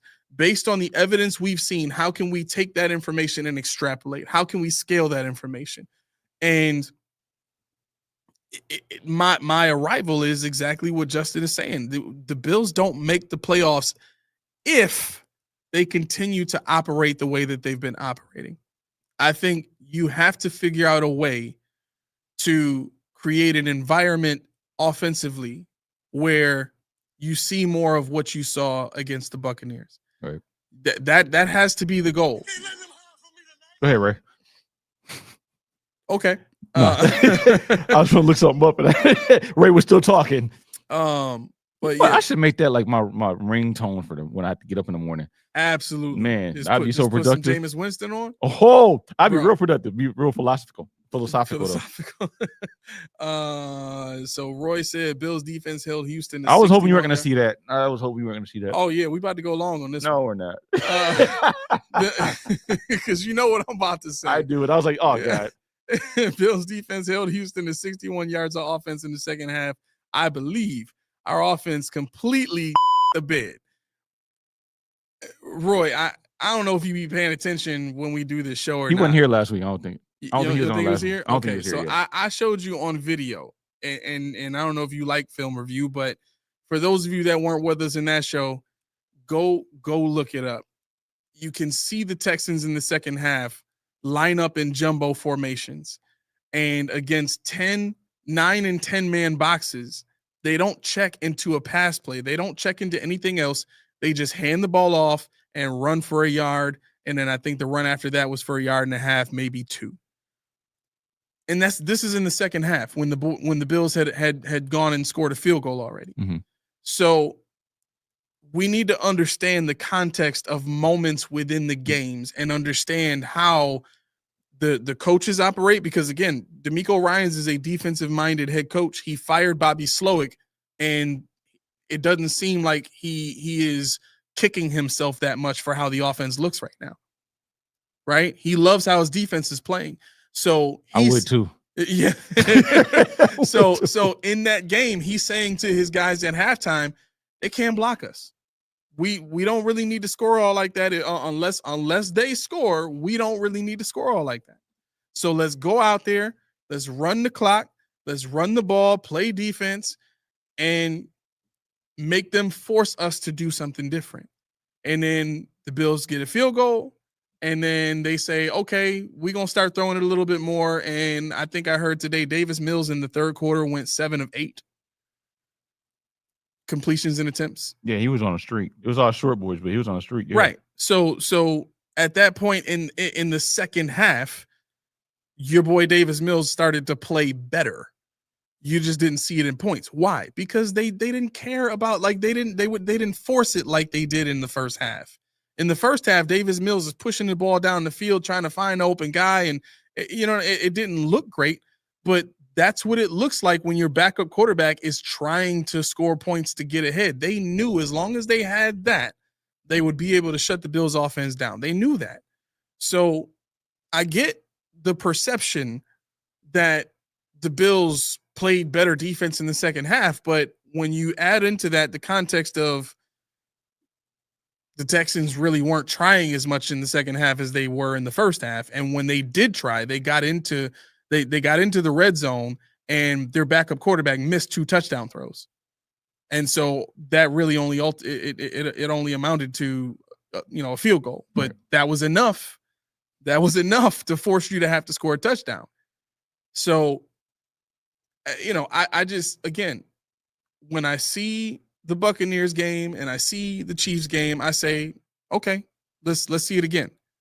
I already know we've seen enough of the Texans game and the Dolphins game and the Patriots game. Like, we see that enough. We've seen that in the playoffs. We've seen that many times throughout the years where a team like the Bills is supposed to dominate and they get dominated.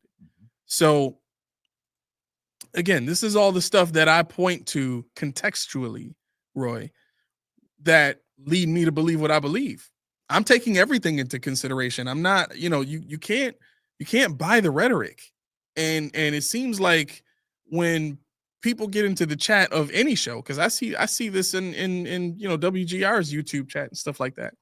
When people get into this hard stance of, no, the Bills are a good team because they're third in the AFC in whatever, right? Like, I get that stool you're standing on feels pretty good and stable, but when you start to add context, all of a sudden ground get a little shaky. That stool ain't as sturdy as you thought it was. And then what did they say? Oh, you're a hater. Yeah. It doesn't make sense. Hater, you're armchair quarterback, you want to be this and that. It's like, okay, but where am I wrong? So I'll take that when you prove where I'm wrong, because I can listen to that if you give me some facts. People are quick to, McDermott got us out of the drought. It was okay. That was 9 years ago. Now what? I'm 41. I got a kid now. The last time we weren't in the playoffs, he wasn't born yet. Mm-hmm. So now what? He's walking, he's talking, he's telling me what's what. I need more now. And pretty much any other organization in the NFL, NHL, NBA, wherever, it's funny how they get rid of their coaches for less, but we got one owner who has 2 organizations that keep getting chances. So that's why, it's fine to have your attention on anybody you want, but you need to be looking at one central person who's the cog in all of this. He has a decision. It's nothing but him. You look at the Sabres, the fans stopped coming. It's empty in there. People wearing trash bags on their head. The team is boycotting, waving their sticks at fans. That's crazy. Because the fans are cheering because they're losing. Yeah. And Pagula's like, we good. It's cool. They tell him, fire this man, Kevin Adams. Yeah, it's fine. We good. It's out of touch, man. They gave this, he's out, and that's why when somebody, I forget who it was, asked, if we don't make the playoffs, is he? No, because he ain't paying attention. Nothing that we think makes sense is gonna happen, and I've learned that now since McDermott's been here, since Pagula's been the owner. Nothing that's supposed to happen has happened. There's no light, there's no heater, there's no fire, there's nothing. McDermott and them sitting having turkey dinner on Thursday. I bet you they're gonna have it. Vince Carter, Tracy McGrady, everybody thinks that those minority owners are gonna. He ain't listening to us. He's not listening to them. He's not listening. He's listening to himself. And people were talking about what Kim have done. I don't know what Kim would. I don't know the dynamic. She was more of a football aficionado than him. But at the same time, he's the one that said, "This is my boy right here, McDermott, my boy. Kim, take the picture. Yep. Take the picture." I'm shaking his hand. So it's tough to say what would have happened had things been different in that way. Real quick before because I really want to get into your players. Yeah. How much credit do you find yourself giving the Bills and players like Terrell Bernard and Gabe Davis for finding out at the end of the season that, Gabe Davis was playing with a high ankle sprain, and that's why, his first and only real chance at wide receiver 2 didn't go so great. Or Terrell Bernard looking like he does this season and then coming to find out he's been playing with injuries all season long. And that kind of serving as a justification at the end of the season for why we didn't see the production that we really want to see out of these guys. Hey, I mean, they knew about it. They know about it. See, this goes into what I'm saying about other organizations. They're results driven. They don't care what you have to do to make it happen, or else we're going to find somebody that does. Mm-hmm. Chip Kelly, one year, he didn't even build his offense. He got holdovers and, people that got put on him. They said, no, I don't care. You're done. So the Bills are like, oh, you know what? Injuries, fans, injuries. What do you expect? What do I expect? Look at the draft picks that we horse around with. Somebody in the chat said Tom Brady wants to give the Bills 3 first-round draft picks in a couple of seconds for Josh Allen. No, because I don't trust him to draft somebody. We're having for Josh Allen. I mean, it doesn't make sense. Like anybody else, like, oh, you want my quarterback for 3 firsts? Oh, let's play ball. Mm-hmm. This regime, no, no way, no, because they're gonna miss somewhere. They're going to get an undersized something or slow this. They will not get somebody that's slated to be where they draft. Yep. And that drives me nuts. Yep. Steve says, every playoff team adds extra wrinkles on both sides. When has this team done that under McDermott, or even look prepared for the other team's wrinkles? Asking for a friend. He has not. He actually has become more recluse when it comes to playoffs. I guess AJ Klein was that secret weapon they flew in from the Winnebago that nobody saw coming. They're hoping that oh boy, Keys gets hurt and can't land his planes. He's still gonna have a job after not being. Yeah. If I can't land a plane, yeah. There's gonna be hell to pay. And that's true. That's real. I mean, when you say it in the closing, you got to get out, got to jump out the window because I'm gonna be late for work. Mm-hmm. I've been there. I'm the number one person in seniority there.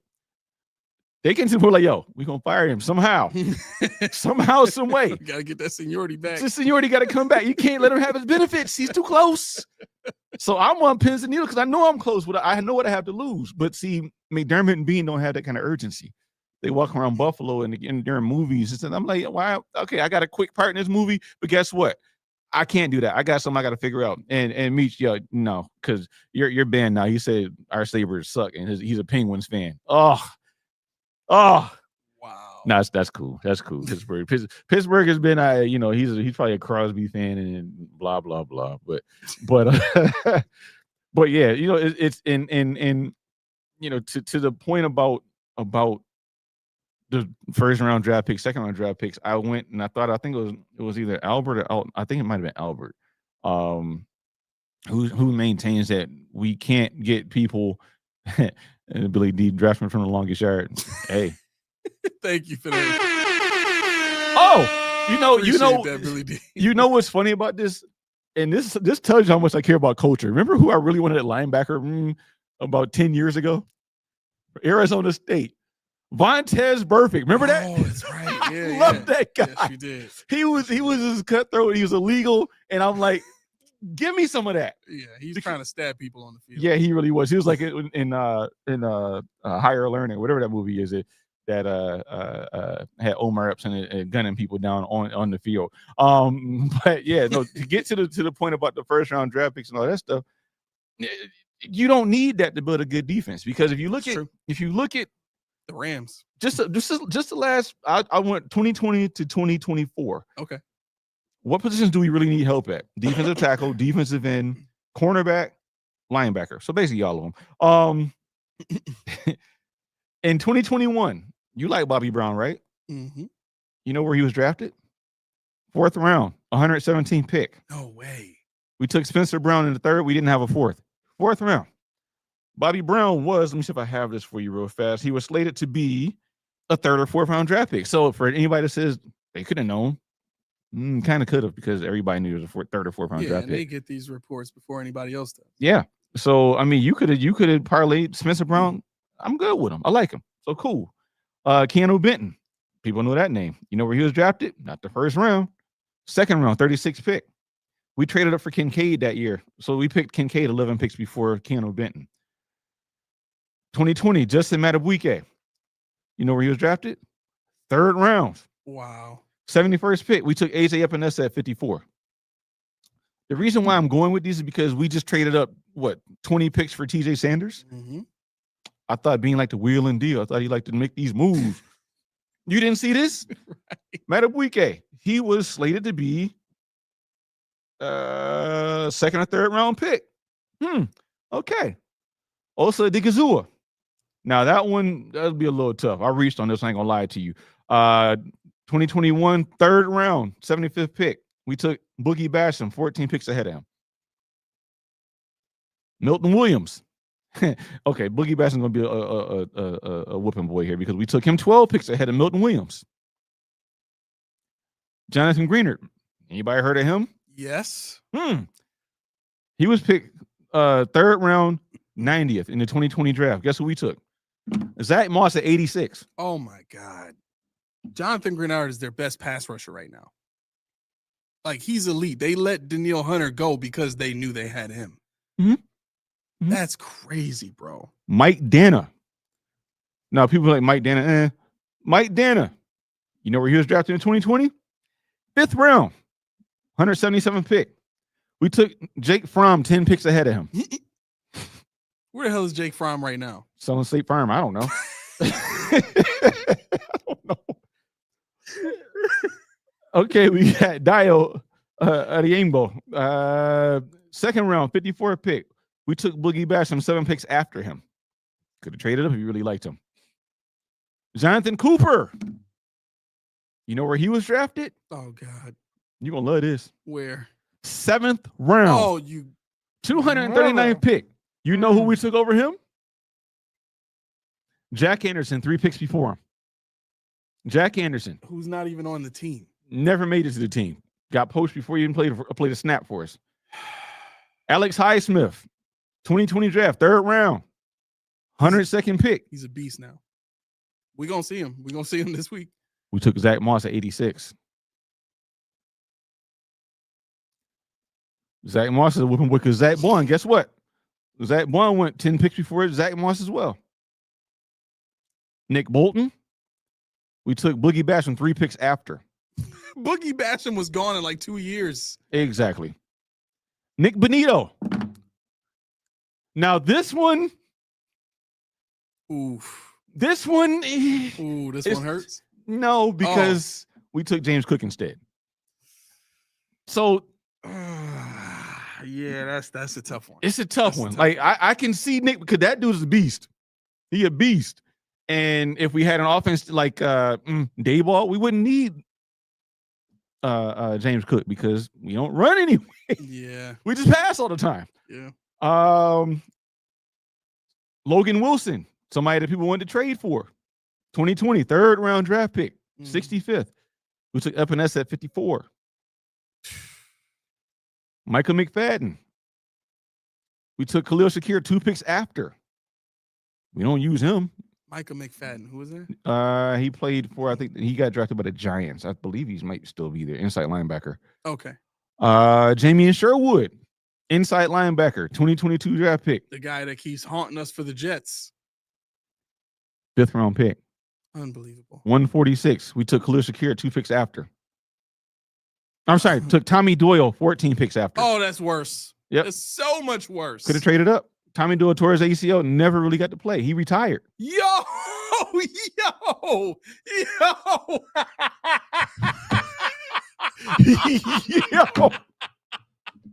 Tell me you playing. Yeah, I was just joking. Wait, Roy, did you look it up? Tell me you were joking. Are you serious? I don't know. That's amazing. I'm scared. You need to play the lotto. I think so. Tay Crowder, 2020 draft pick. 7th round draft pick. 255th. by the Giants. We took James Jackson at 239. N'Kobe Dean, 3rd round, 83rd pick. Took Terrell Bernard, 6 picks after. Oh my God. Willie Gay, we took Epinesa before. Jalen Johnson went 4 picks ahead of Epinesa. Mr. Rico said, "Bros, please stop." No, but I got to do this because people think you can't draft good players Yes. in rounds outside of the first round. Please keep going. Jalen Johnson. Now I'm gonna make it hurt. Oh, Jalen Johnson. He went 4 picks ahead of Epinesa. Oh my God. Paulson Adebo, Oh my God. 3rd round, 2021. He went 17 picks after Spencer Brown. Reek Woolen, 5th round draft pick, 153rd pick. Oh, who did we Khalil Shakir went 5 picks ahead of him. I'd rather have Willen right now. Yeah, I'd because rather we have can Willen. throw the ball behind the line to anybody. That's right. We can do it. Curtis Samuel can fill that role, and he might be just as good. Maybe. He's like, hey, just keep throwing it to him. Right. L'Jarius Sneed. Oh, Tommy, are you still here? Ooh. We took Big Gabe at 128. Sneed went 138. We took Gabe before Sneed went. Martin Emerson was picked after James Cook. Cameron Curl, 9 picks ahead of Isaiah Hodgins. Oh my God. 7th round, Cameron Curl, 9 picks ahead of Isaiah Hodgins. Laura, you here? I know you are. Kirby Joseph, the Curbster, Curb Herbstreit, 2022 draft pick, 3rd round, 97th overall pick. Who did we take? Terrell Bernard, before, No 8 picks way. before. No way. No way. No way. I got a couple more. Julian Blackman, 2020, 3rd round draft pick, 1 pick ahead of Zach Moss. Antoine Winfield Jr., 2020 pick, 2nd round, 45th overall pick. Epinesa went 9 picks after, could have traded up. Xavier McKinney, 2nd round, 36th pick. Epinesa went 18 picks after. Javon Holland, 2021 pick, 2nd round, 36th pick. Took Greg Rousseau 6 picks before.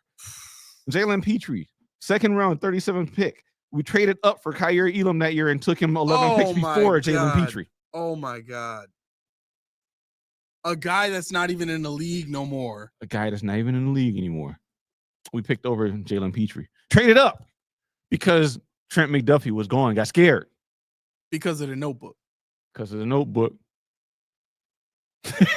Y'all feel what I'm feeling now. Now, so anybody, you know what? I should just send this out for you guys. So anytime somebody says the Bills can't draft defense because we draft too late in the 1st round, you just show them this. I've covered every position on the football field on the defensive side of the game. Oh, Schmitty said do Byron Young. Byron Young, okay, give me a moment. I'll do Byron Young. He knows something. Roll some of these comments here. Walt is in the chat. The Chiefs have a better Jake Fromm than us. Y'all see that? That's crazy, bro. Oh my gosh, Jake from State Farm. That's From State Farm. yo, that was good. That was Third, good. okay, so he's 3rd round, 77 overall pick.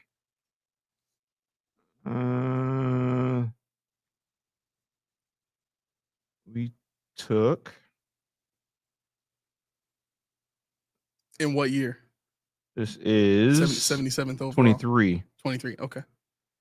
So we took, let's see, Osiris Torrance, 59th. So we took Osiris Torrance over, Over Byron Young. yeah. Yep. Which would you rather have right now? A guy that can rush the passer and as athletic as he is and disruptive as he is, or Cybo? I'm taking Byron Young because I mean Cybo is good, but Cybo isn't great. Correct. You know, Cybo is an upgrade from whatever it was that he was replacing, Yes. but he's not great.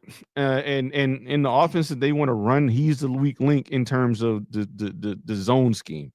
He's not as bad as Daniel Falele, but he is too big to be trying to run all over the field, pulling and all this stuff. But we took Dorian Williams right after Byron Young. So could Dorian Williams actually have been good? Yeah. If you could figure out how to put a scheme around these kind of players, as opposed to trying to fit him in a scheme, because what they say, he can't cover. Who cares? Everything he did at Tulane was that way. Everything Cole Bishop did at Utah was that way. Why do you need him to do that? That's why you have complementary pieces, complementary football. Yeah. But McDermott don't understand that. He doesn't know what that means. Right. It's NT. Stop changing my name. Says I got banned on someone else's channel for saying we could have drafted plenty of guys over what we have done. Great work, and I agree. I'm sorry that happened to you, bro. Yeah, you won't get banned here. And definitely not.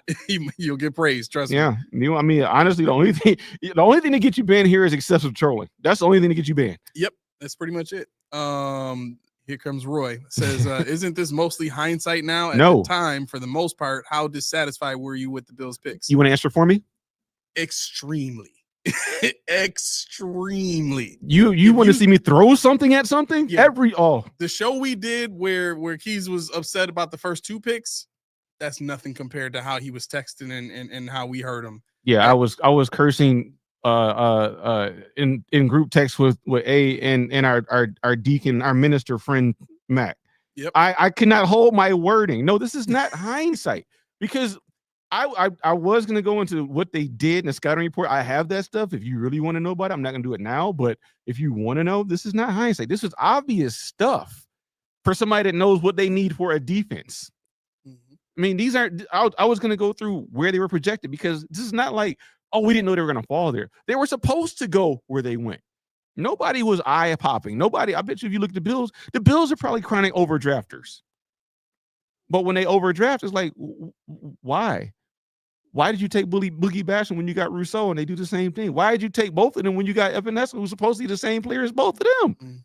What are you? I mean, that's the thing that drives me nuts. When you can go get Epenesa and then you double down twice. For what?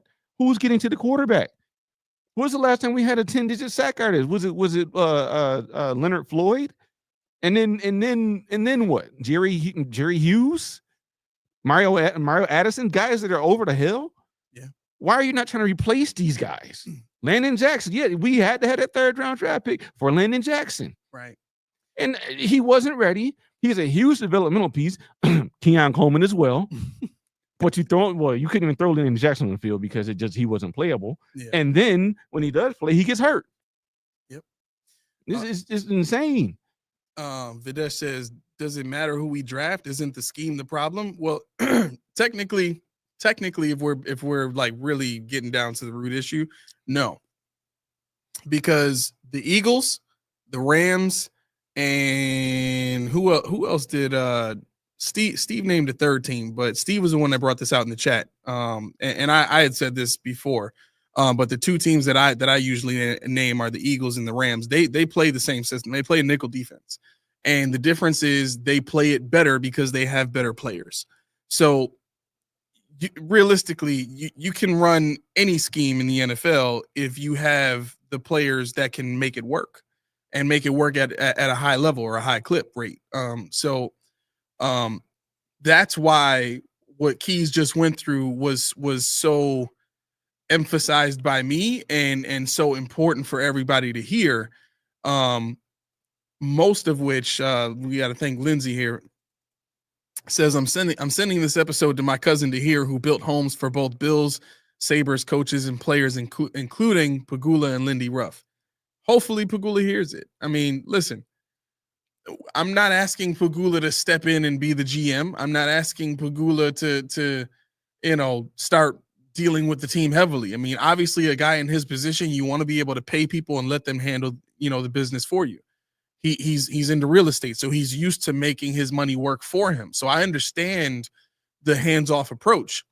The problem here is he came into a business that he had very little knowledge of how to operate, and he latched on to people, or people latched on to him that assured him that they could create success.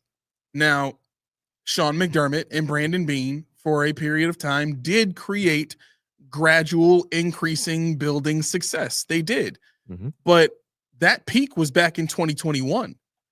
From 22 on down, it's been downhill.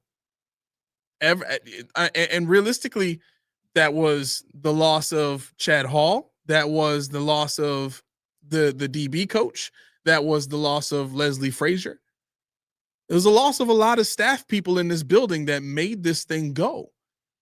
Right. So, I think at the end of the day, if I was to give one specific message to Pegula, it would be do a little bit more to make sure that the people you're trusting actually know what they're doing.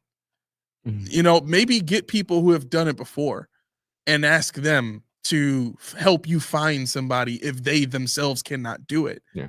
And it cannot, the design of your franchise, the design of the people that you have running the show cannot be what makes you feel comfortable.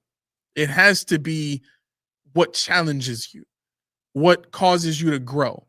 Because if all you're using your money for is to put yourself in a position of comfort, we don't need that here. Thank you for saving the team, which, I mean, realistically, anybody who bought the team would have had to have contended with Kathy Hochul and all the other people that want the franchise to stay. The NFL itself. Right. Let's just keep it a buck. The Bills serve a big purpose here in Western New York for Canada. Mm-hmm. And the NFL is not going to want to lose that. Right. So I want fans to like really take a step back out of this mindset of, oh my God, the team is going to move. The team is going to move. It's not, we have to think about who would want that news to be as big as it is. Of course it would be the owner. Like how else is he supposed to get us to pay for 80% of his stadium that he's not going to use year round? Mm-hmm. Like, and I mean the entirety of it, because they're going to have banquet halls and stuff in there that can be used year round, but we're not going to be able to have concerts there in friggin' zero degree weather. Nobody's doing that. You know what I'm saying? Mm-hmm. So it's technically year round use, but not in the way that we would want to see for a city that wants to grow and wants to develop and wants to be bigger than it is. So you got to find better people, Pegula. That's my message. Yeah, I mean that's and where was it? It was the comment that it said something about, you touched on it, but it was Videsh. It doesn't matter. Yeah, right there. It doesn't matter who we drafted in the scheme. The problem. That's it. That's what I'm saying. The scheme is the issue, because that's why we're not drafting these players. So it does matter who we draft, because that's indicative on what they want to do. When we drafted Keon Coleman, what did I say? Everybody was watching the show. I said that tells me what they want to do with this offense. That tells me they don't want speed. They don't want to be downfield. They want everything to be close. And look what they're doing. I said that on the show. I said if they get Xavier Worthy, they're going to go downfield. They're going to want to push the envelope. They're going to use Josh's arm. They want to utilize speed.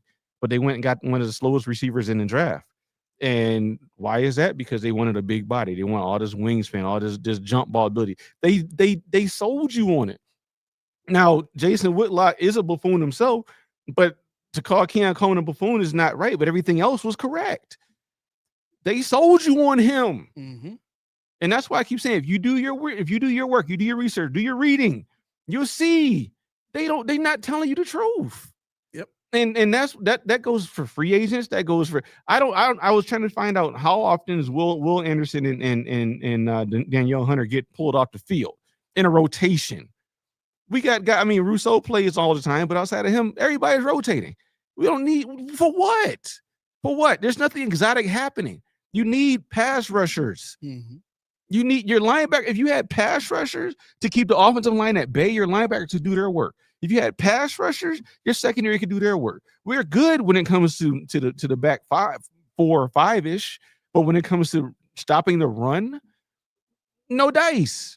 So how do you stop the run? Your offense has to score points, which is ridiculous. It's insane to me.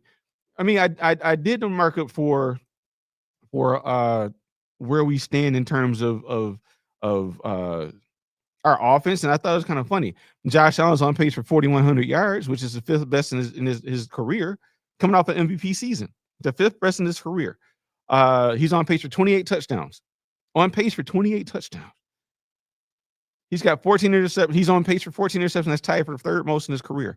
So his interception right back up, just like Joe Brady did with Carolina. Mm-hmm. Yardage comes down. James Cook, 1,600 yards, 12 touchdowns. 314. I said that already. Khalil Shakir, I said that he's on pace for 5 touchdowns. Your leading receiver is on pace for 5 touchdowns. How's that Josh Palmer signing working out? Yeah, how's that Elijah Moore signing working? It's not, because they don't want it to work. Hell, how's that Curtis Samuel signing working Oh out? boy. Defensively, you want to know what's funny? Projections. Deion Walker's projected to have 1.5 sacks for the season. Joey Bosa 6.5 sacks for the season. AJ Epinesa 4 sacks for the season. Greg Rousseau 4.5 sacks. You know what's funny about that? Ed Oliver played 3 games. He's got 3. How are you going to be the third leading sack man when you only played 3 games? How is Greg Rousseau about to start making $20 million a season, and he's only got 4 sacks this season? No, he's on pace for 4. He's on pace for 4 sacks. Cole Bishop on pace for 94 tackles, 3 sacks, 5 interceptions. So Cole Bishop is on pace for 3 sacks. And Maxwell Harrison is on pace for 5 tackles, 3 interceptions, 5 pass breakups, whatever. Benford is on pace for 56 tackles, 1.5 sacks, no interceptions, no pass breakups. That's the problem when you're a cornerback. Jordan Poyer is on pace for 113 tackles. You think he's playing too much? I'm just saying, 113 tackles as a safety is 6 pass breakups. That's insane. Did I have anything else? No, but yeah, that's the look of your defense. That's what our defense is doing. It's horrible. Dorian Williams is on pace for like 70 tackles. Why is he not playing? We're hurting. And I want to circle back on the point I made about the Dodgers. I remember now there was a image of Shaq Lawson rallying the troops. Not Shaq Lawson, Shaq Thompson rallying the troops on the sideline. For the Texans game? I think it was a Texas game. Shaq Thompson. You got these dudes you just paid all this money to. The leadership committee, and you got a vet men dude circling around the troops. I was just talking to Coach D about this earlier today, because he asked me the question. He said, who on the team is that kind of leader? Like who do the Bills have? I said, I can't offhand. And then I thought, I'm like, Shaq Thompson is probably the only player that's good enough to have the other players look to him to play that kind of role. He's played with Kuechly, he's played with Thomas Davis, he's played with dogs. He knows that mentality, he knows what it looks like, he knows what it sounds like. He's been in it, he's been to a Super Bowl. So that's the guy that they need to rely on the rest of the season to run that defense. In my opinion, if Terrell Bernard comes back, you sit Milano down, you play Terrell Bernard at weak side, and that's how you roll from that point on. If you want to bring Milano in to play strong, at this point, he's better off playing strong anyway, because he knows how to shoot the gap against the run better than Terrell Bernard does at this point. So that would be the only reason. But even with that, like just put Dorian Williams. Put Dorian Williams. Like Matt Milano does not need to be playing right now. You planning on cutting him anyway. That's why you took away his guaranteed money for this season. And he's got a void year next season, making $11 million. We're paying him $11 million next season not to play. Yeah. Yep. Like just let him go now if it's going to be like that. He's not helping this team. He's not. Yeah, I roll up saying those projections might get you monetized. We're not monetized. It's all good. But yeah, no, I mean, that's just the state of the team. I mean, people cheer for this, and it's fine to cheer for the team because you love the Buffalo Bills, but at the same time, know what it really is. You got to know what's really happening behind the scenes, and I got to be the bearer of bad news sometimes. But I can tell you one thing that's not going to be bad news, though. Not at all. That Reese tea. Not at all. Nah, you got to have a Reese tea. Dan, you had the Reese tea? Okay. Got to get some Reese tea. Why do you have to get Reese tea? Because it's 1 part healthy, 1 part refreshing, and 2 parts healthy, 1 part delicious, 1 part refreshing. That's what you can expect when there are only 4 ingredients. Almost but what do I know? Ingredients wrong. Only 4. I tried to get him to add 1, but he won't do 5. He doesn't like 5s. He said nickels don't work. So it's going to be 4 ingredients. I don't drink tea, but let me tell you, that's a good drink there. What you doing? Head over to Reese. Get yourself a supply by the case or individual. Why would you get the individual? Get yourself a case. Treat yourself. You won't be disappointed. Well, what do I know? See for yourself. I know your palate. We're family by now. Trust me. Don't wait. Go to the store. Get on the online. Get on the website and get that tea. Click the link in the description below. Let them know PPP sent you. Let it breathe.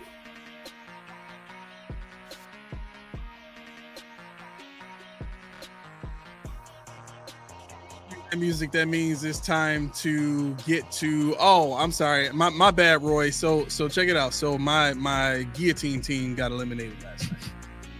Yeah. in fantasy football. So, Yeah.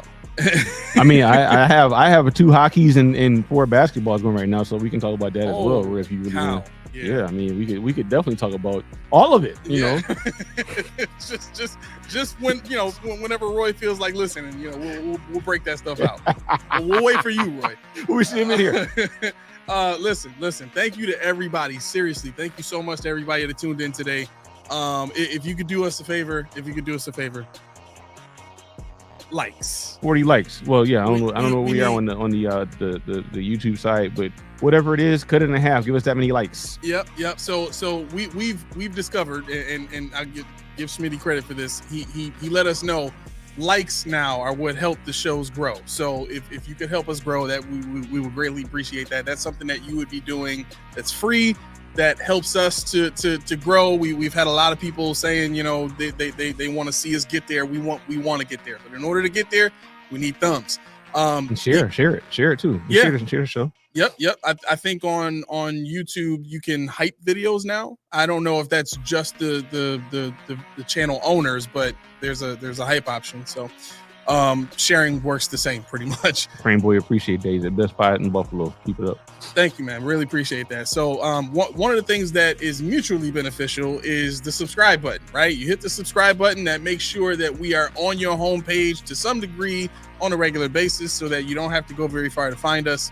But the thing that you can do for yourself, that is like if you're an only child or if you're the oldest child, like this will probably really work for you, is hitting that bell. That is only for you. Hit that bell, make that thing so that you can get notifications when we send notifications. Like, this is the last show of the week. We will not have another show until, what day did I say? See, the 8th. I'm expecting you to know my schedule, right? Well, the 8th, because you said you're going to the 6th. Yeah, I'm gone. So our next show will be Monday the 8th at 5:30 p.m. Hopefully sharp. But it might be because I'm on vacation. I got a 9-year-old loading the day before. Woo, okay. So you'll be on vacation that whole week, or just? Yeah. Oh, we can get some real business in there. I'm very excited. We haven't had a 3-hour podcast in a very long we're due. Yeah. All right. So listen, Keys got to get to work, and I got to help him get out of here. So with that being said, this has been the Post Podium Podcast, home of the All Truth No Sodium Takes. For our producer, Schmitty, I am your co-host, Aramis. 40 Keys. All right. Y'all have a great night. Peace.